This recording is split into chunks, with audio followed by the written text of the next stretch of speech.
पर आपने देखा यूसुफ इनकी इन बातों को सुनकर रो पड़ा। क्यों? इसलिए क्योंकि यूसुफ का मन अपने भाइयों के प्रति साफ है। उसने तो अपने मन में कभी उनके प्रति ऐसे बुरे विचार लाया ही नहीं, इसलिए वो उनको और उनके पूरे परिवार का पालन पोषण स्वयं कर रहा है। यूसुफ के मन में क्या है, आइए देखेंगे बहुत मधुर बात जो यूसुफ के जीवन में, उसके हृदय में पाई जाती है। 18 वचन, और उसके भाई आप भी जाकर उसके सामने गिर पड़े और कहा, देख हम तेरे दास हैं। 19, यूसुफ ने उनसे कहा, मत डरो, क्या मैं परमेश्वर की जगह पर हूं? 20वां वचन, यद्यपि तुम लोगों ने मेरे लिए बुराई का विचार किया था, परंतु परमेश्वर ने उसी बात में भलाई का विचार किया, जिससे वह ऐसा करे जैसा आज के दिन प्रकट है कि बहुत से लोगों के प्राण बचे हैं। यूसुफ उन्हें समझा रहा, उन्हें डरने के लिए मना कर रहा है। वो कहता है कि जो कुछ भी तुमने किया, ये परमेश्वर के भलाई के काम को पूरा करने के लिए किया है। तुमने मेरे साथ कोई बुरा नहीं किया। इस बात को यूसुफ अपने भाई को समझा रहा है। 21 वचन, सो अब मत डरो, मैं तुम्हारा और तुम्हारे बाल बच्चों का पालन पोषण करता रहूंगा। इस प्रकार उसने उनको समझा बुझाकर शांति दी। परमेश्वर के लोग तकलीफ में पड़े हुए, मुश्किल में फंसे हुए, अशांत मन को शांति देते हैं, ना कि जहां शांति है वहां अशांति फैलाते हैं। हम अपने जीवन को एक बार अच्छी तरह से जांचें और टटोले। यूसुफ के जीवन से हम सीखें। हम परमेश्वर के लोग हैं, उस पर विश्वास किए हुए लोग हैं। परमेश्वर ने हमारे लिए अपने इकलौते पुत्र को कुर्बान कर दिया है। उसने सारे जगत से प्यार किया है, मेरे और आपसे भी प्यार किया है। चाहे आप उसे जानते हैं, नहीं जानते, मानते चाहे नहीं मानते, लेकिन परमेश्वर आपसे प्रेम करता है।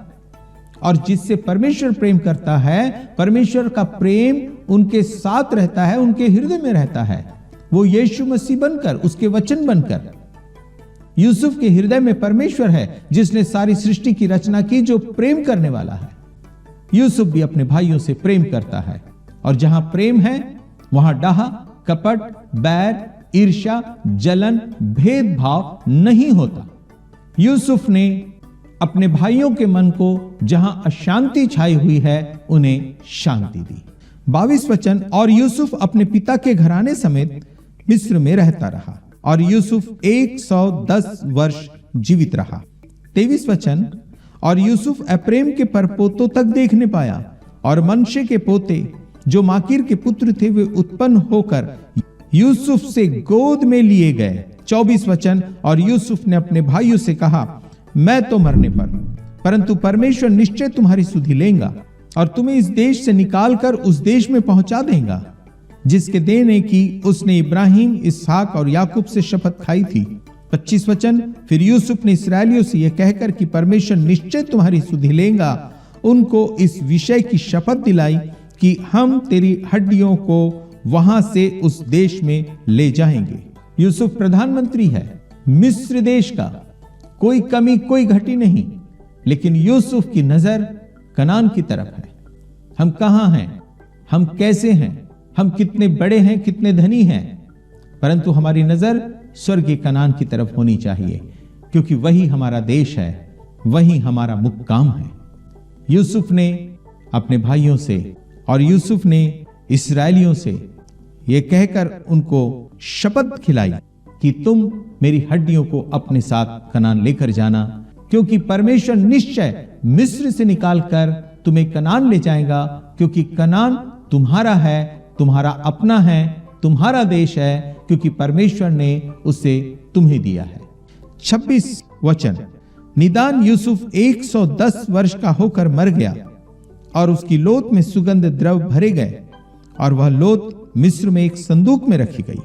यूसुफ 110 वर्ष तक जीवित रहा और जैसा यूसुफ ने कहा था, उसे कहीं दफन नहीं किया गया, परंतु उसकी लोथ को मिस्र में एक संदूक में रखा गया।